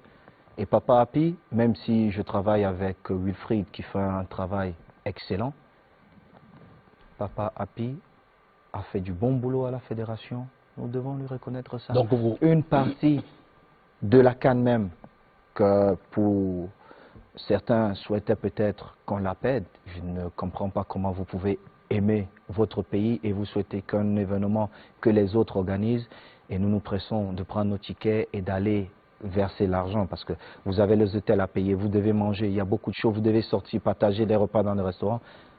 Si des gens peuvent aussi venir visiter notre Cameroun et que nous les amenons visiter la vallée du Pépenoun, nous les amenons visiter le mont Cameroun, c'est l'argent qui reste aussi. C'est l'argent qui reste aussi. Et quelqu'un qui a participé activement, au-delà des fonctions qui étaient, c'est Papa Happy. Moi j'étais là, j'ai vu ça. Donc vous donnez partiellement raison à ceux qui disent Eto'o finalement, et vous le reconnaissez, votre volonté d'apporter au football avec votre expérience. Donc Eto'o finalement faiseur des rois, Papa Happy qui est également l'avocat de M. Kadi, KSA, Wilfried le fils, l'écurie Utopia, dont on sait que les joueurs quand même sont assez présents en équipe nationale. Finalement Eto'o il fait nommer les présidents de fédération, fait sélectionner les joueurs sérieux, et il est très proche des entraîneurs. Je vous connais, journaliste et donc sérieux, une grande part de responsabilité dans sérieux. Je vais vous expliquer ouais. En vous posant une question, M. Dipita. Donnez-moi le nom d'un seul joueur qui appartient à l'écurie Utopia qui est à l'équipe nationale. Je reviendrai peut-être tout à l'heure. Non, avançons. Donnez-moi le nom d'un seul joueur qui est à l'équipe nationale, qui a participé à la dernière CAN, qui appartient à l'écurie Utopia. On va pas. Vous voulez dire qu'il n'y en a pas? On va pas changer Je de vous pose rôle. la question. C'est faux. On va pas changer de rôle. Non, Voilà. mais en fait, vous savez, moi, je me dis. Vous apportez les réponses aux questions qu'on vous pose. J'apporte les réponses aux questions qu'on nous pose. Oui. Mais vous êtes beaucoup plus important que moi. Parce que vous passez l'information à ceux qui décident, ceux qui nous regardent. Non. L'écurie Utopia n'a eu aucun joueur sélectionné lors de la dernière CAN. Aucun. On a dit, Samuel a fait convoquer un tel. Certains de mes enfants ne m'adressent plus la parole parce qu'ils disent, ah, mais mon papa pouvait faire qu'on me sélectionne. Mais si je voulais qu'on sélectionne tous mes enfants, Olinga est mon premier fils. Et c'est un brillant footballeur. Mais c'est mon opinion. Le sélectionneur, et il faut qu'on apprenne ça. On donne un contrat à quelqu'un. Si vous avez pris les rétrocommissions, monsieur, prenez votre argent et cassez. Laissez faire son travail. Parce qu'il va assumer après. C'est ce que j'ai appris. Un sélectionneur, il est payé pour faire son boulot. Il doit faire son boulot en âme et conscience. S'il demande un conseil à quelqu'un, ben vous apportez votre conseil et il juge. Point final. Des amis m'ont appelé, mes enfants m'ont appelé, papa, il faut aider un tel ou un tel. Aujourd'hui, ils sont fâchés parce que je ne l'ai pas fait. Ben écoutez, je suis content parce que je ne rentre pas dans ça. Je préfère mourir comme un homme. Je regarde les gens en face et je vous dis, je ne suis pas d'accord. Je ne fais pas comme les autres. Je vous ai dit, j'ai attendu 17 ans avant de demander à mon grand frère de prendre place et qu'on discute comme homme. Je lui ai dit en privé ce que je pensais. Je lui ai dit, ça, tu as mal fait. Ça. Point. Aujourd'hui, le jour où je vois mon grand frère, si je le rencontre, je vais le saluer. Mais je ne suis pas dans les trucs de camerounaiserie où il faut dribbler pour arriver. Non, je n'ai pas dribblé pour arriver. J'ai eu ce talent et je pense que c'est ce qui fera avancer notre Afrique et surtout notre Cameroun. Parce que nous avons des gens brillants, mais vous retrouvez, même parfois les journalistes. Monsieur Dipita, vous voyez, tout le monde aujourd'hui est journaliste. Mais il y a certains qui sont très médiocres, qui disent du n'importe quoi. Mais si je réagis, je vais dire, mais les journalistes au Cameroun. Mais pourtant, je vous dis, quand je voyage, d'autres journalistes qui me disent, mais Samuel, vous avez un gars là-bas. Ah, tu n'es pas encore passé à son émission. Mais je ne vous ai jamais invité à prendre un UCB Pamplemousse. Okay. Donc on ne va pas dire que... Non, mais c'est la boisson de la maison. Donc, on ne dira pas que je vous ai corrompu ou quoi que ce soit. Mais je vous dis, d'autres journalistes qui ne sont pas des Camerounais, ils ont un grand... Et moi, c'est ma fierté. Je dis, ah, donc quelque part, nous avons des hommes qui sont brillants. Et c'est ce que j'essaie de mettre en avant. Si un jour, mon petit frère David, c'est un très très bon footballeur. Il a fait la carrière comme ça. Mais je pouvais intervenir. Et à l'époque, j'étais plus fort. J'aurais pu. Mais il sait. Il peut m'en vouloir, il sait. C'est sa vie, c'est sa carrière. Il se débrouille avec son talent. Je suis le grand frère. Quand il y a un problème, hors de ce qui est football là, qui nous réunit tous, à la maison, tous. Ok, je suis le grand frère. Tu as besoin de quoi? D'argent? De quoi? Pour ton projet? Ok, je vais faire. Mais je ne veux pas appeler, je veux pas appeler un sélectionneur pour lui dire convoquer mon grand frère ou mon petit frère. Jamais. Jamais. Je pense également que c'est une actualité à mettre dans le cadre du hors-jeu, celle qui concerne votre fils, Étienne Ito. Comment est-ce que vous avez vécu sa non-participation à la Coupe d'Afrique des Nations? Il a été mis à l'écart grâce ou à cause d'un décret du président de la République. Comment vous avez vécu tout cela? Vous disiez tout à l'heure qu'il était en train de faire les frais peut-être d'un désaccord que vous avez eu avec certaines personnes dans le staff du Lion. Est-ce que vous pensez que sa mise à l'écart, comment est-ce que vous l'avez vécu? Vous savez, comme père, j'étais déçu.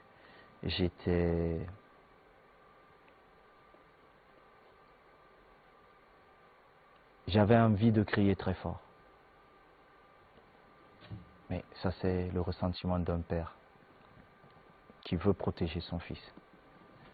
Mais comme Étienne, il y avait 4 autres enfants. La question qu'il fallait se poser,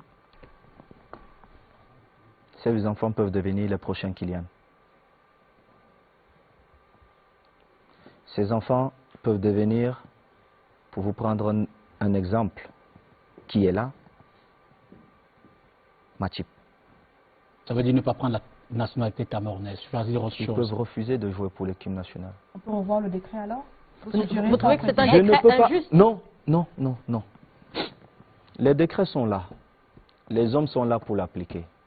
Alors, dites-moi, il y a un championnat de football jeune? Il n'est pas très... Non, il n'existe pas. Pas du tout. Ne me dites pas, il n'est pas. Il faut se dire des vérités. Il n'existe pas. Il n'existe pas. Il n'existe pas. Alors si vous étiez Libye Thomas, vous aurez... Laissez-moi terminer. Le coach transgressé Libye est rentré décret. dans un problème qui n'était pas le sien. Et c'est un aîné que je respecte beaucoup et que j'admire parce que c'est un futur sélectionneur de l'équipe nationale, parce qu'il est très très fort. Mais il est rentré dans un débat qui n'était pas le sien. Vu que le football jeune n'existe pas, quand vous venez avec le décret du chef de l'État, ayez aussi le courage d'écrire au chef de l'État, vous lui dites, le football jeune n'existe pas, Excellence. On a un décret, mais on ne peut pas l'appliquer parce que ce football n'existe pas. C'est aussi simple. Le président, vu qu'il vous pousse à faire ce que vous n'arrivez pas à faire, mais vous voulez appliquer ce décret, il va encore écrire pour dire que bon, vu que vous n'avez pas fait ce que vous devez faire, alors je vais peut-être revoir ce décret. C'est simple. C'est simple. Vous n'utilisez pas le décret du président parce qu'on ne peut pas le critiquer ou venir pour dire que non, on ne doit pas prendre... Ce sont des Camerounais. Ils sont Camerounais. Ces enfants, ce sont des Camerounais. Et moi, je dis... Mais moi, je savais que c'était dirigeant, moi. Les autres 4 enfants, les autres 4 enfants ont payé les frais parce que mon fils, c'est le fils de Samuel Eto'o. Mais ça, c'est pas grave. Ceci étant, je veux revenir sur le coach Libye.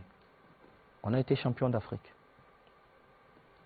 avec une équipe, avec des gamins incroyables. Certains ont été convoqués à l'équipe nationale à 16 ans. Moi, j'ai commencé à l'équipe nationale, j'avais 16 ans. Je ne jouais pas, on me faisait porter les sacs, les ballons. Qui savait que je devais devenir ce que je suis devenu? Mais j'ai commencé à apprendre en faisant tout ça. Ces enfants sont arrivés à l'équipe nationale.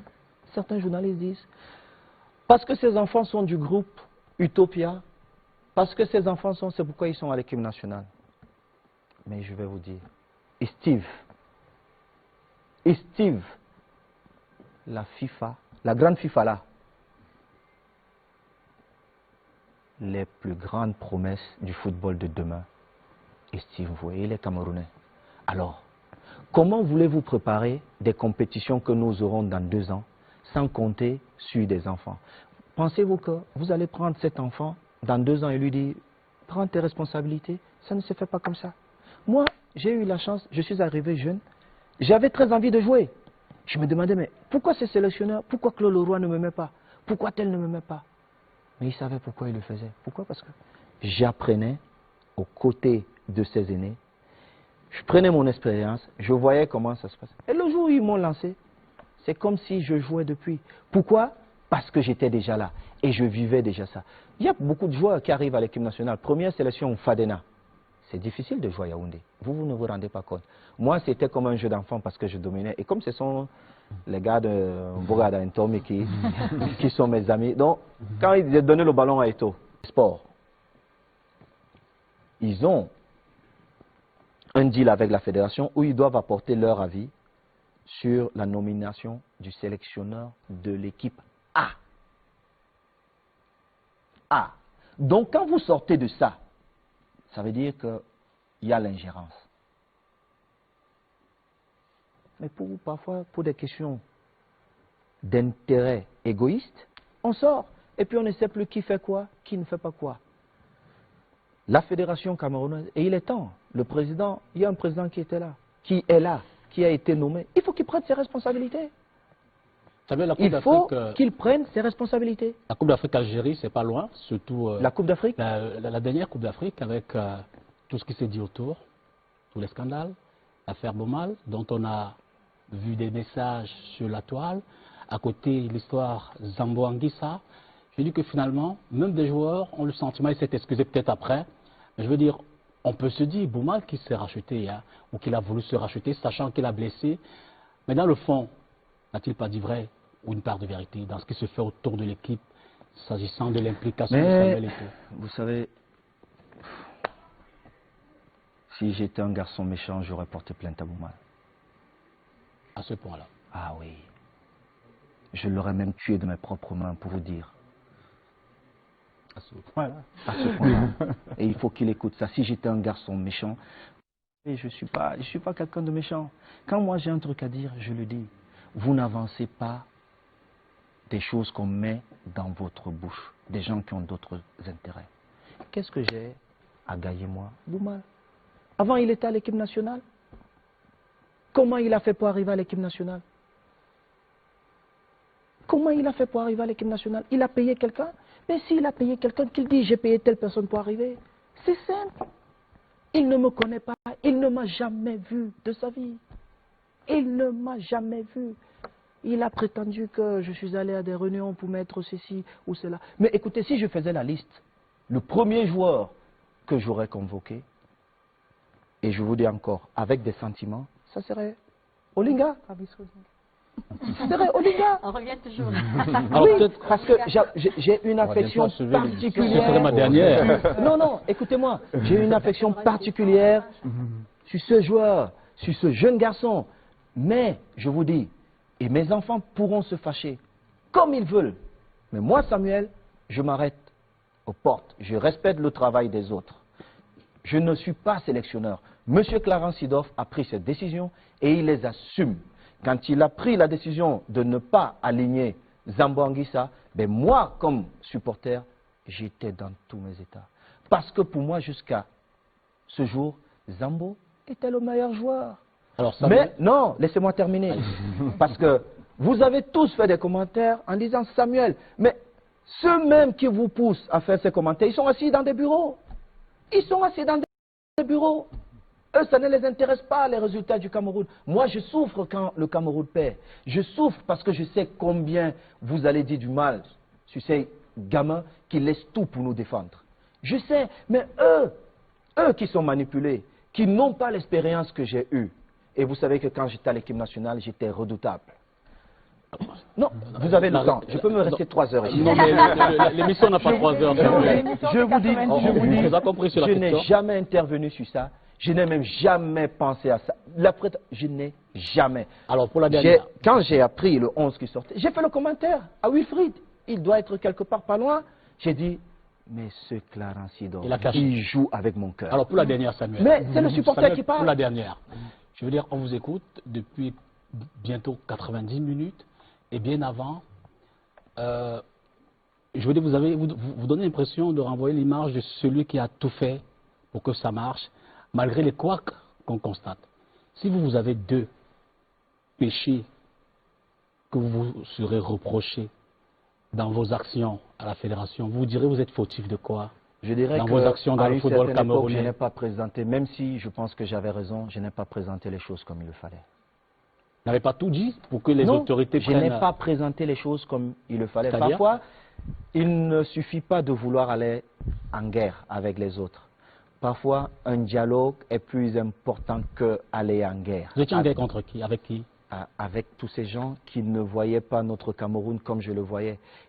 Avec tous ces gens qu'à une époque où j'avais l'impression qu'ils n'aimaient pas le Cameroun comme moi j'aimais le Cameroun, mais seulement l'amour. On dit tous nous sommes amoureux de quelque chose, mais chacun aime à sa façon. Et ça, j'aurais dû le respecter à cette époque-là. Même si j'avais raison sur mes revendications. Mais je vous dis, et je vous ai pris un autre exemple. Je vous dis, dès le départ, et tous, personne, aucun d'entre vous, même ces dirigeants qui négocient, n'ont jamais relevé ça. La négociation ne se fait pas avec la prime de l'État. Elle se fait avec les fonds que ces enfants génèrent. À partir de là, il y a un débat.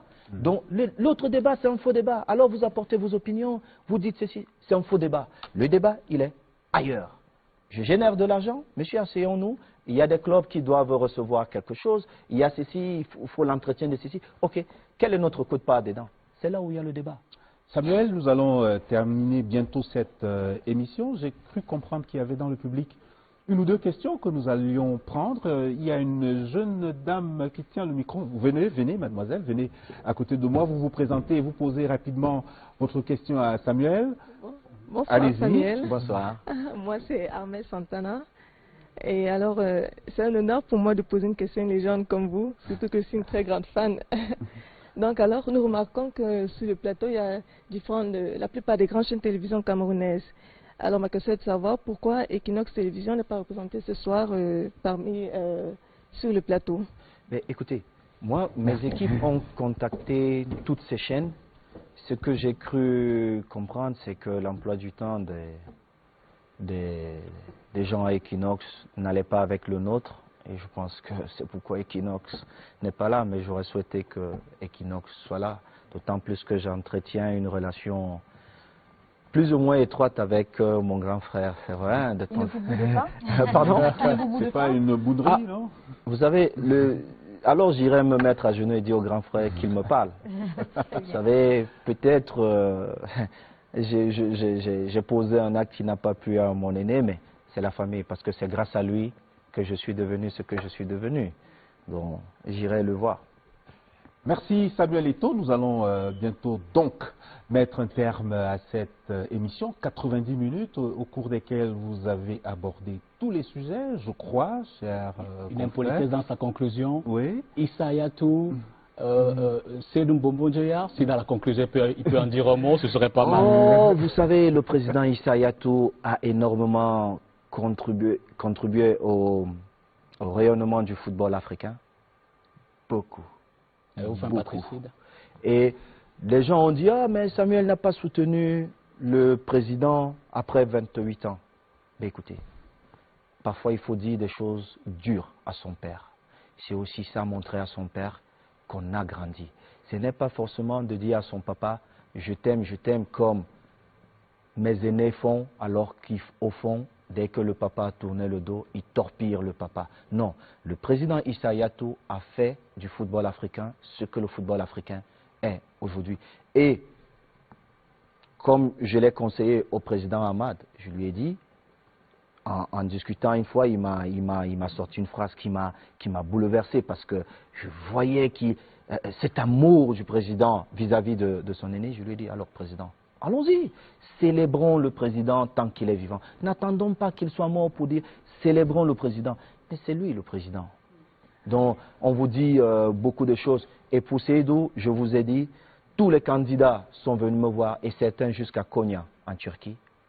Ils ne peuvent pas dire le contraire. Tous. Certains étaient juste intéressés par un petit salaire qu'ils pouvaient avoir parce que la gestion de la fédération n'était pas importante. D'autres n'avaient même pas un projet Mais il venait, il vous parlait, je veux diriger la fédération. Ben, on parle de quoi? On parle de football, de développement du football jeune, d'où le décret du président, développement de ceci, développement du football féminin. Il n'avait rien, il vous parlait que d'argent. Moi, je veux un salaire de ceci, moi je veux... Après, ils disent, ah, mais Samuel m'a dit, Samuel a fait... Mais ils ne vous disent pas que la seule chose qui les intéressait, c'était ceci. D'où je vous dis, Seydou, j'ai apporté mon soutien, oui, j'ai apporté mon soutien à Seydou. Mais je serai le premier à critiquer Seydou parce qu'il n'a pas d'excuse. Seydou n'a pas d'excuse. Il faut qu'il porte son costume de président et qu'il défende la Fédération camerounaise de football. Ça veut dire quoi? La fédération est autonome, il doit être ce président-là. On ne peut pas jouer un championnat, il n'est pas fini, on commence un autre. On ne peut pas commencer un championnat, ne pas jouer la finale de la Coupe du Cameroun. Nous avons des équipes qui doivent faire des compétitions internationales alors qu'on n'a même pas encore eu des vainqueurs. C'est pas possible. Dans un pays comme le Cameroun, le plus grand pays, je me demande parfois comment eux-mêmes ils voient notre pays. Est-ce qu'ils aiment vraiment notre pays? Parce que quand tu aimes vraiment le Cameroun, il y a certaines choses que tu ne peux pas laisser passer. Mais moi, je vais mourir parce que je ne serai pas d'accord avec certains aînés qui ont été mes idoles. Hein. Mais je ne serai pas d'accord. Comme le général Semengue. Non. Mon père Semengue, je n'ai rien contre lui. Je n'ai jamais eu de problème. Attention, Dipita, on peut parler pendant 3 heures. Je n'ai jamais eu de problème avec le général. Il m'a sollicité pour créer une coupe à mon honneur. Et le général, il sera toujours mon papa. J'entre pas maintenant dans le conflit fédération, la ligue qu'il préside ou qu'il présidait, j'entre pas. Je resterai toujours le fils du général parce qu'à une époque où j'étais au milieu d'un tourbillon, le général m'a dit, ah mon fils, tu es le plus grand footballeur africain, tu es camerounais, je vais organiser ça. Après, ça ne s'est pas fait. Mais il a eu la volonté de le faire. Donc, si moi j'avais un intérêt pour dire quoi que ce soit, j'allais dire non, on ne fait pas. Parce que c'est si. Merci Samuel, merci chers confrères et consoeurs d'être venus partager 90 minutes avec nous ici. Samuel a tout dit, peut-être qu'il y a des sujets que vous auriez encore aimé avoir. C'est sûr d'ailleurs qu'il y a ces sujets-là, mais 90 minutes, je crois que c'était suffisant pour que Samuel nous explique et surtout nous dise ce qui nous attend et l'attend dans des jours à venir. Mesdames, Messieurs, merci de nous avoir accordé votre temps aujourd'hui. Merci à tous les téléspectateurs sur les différentes chaînes sur lesquelles vous avez pu nous regarder. Bonsoir et peut-être à bientôt pour une autre émission de ce genre.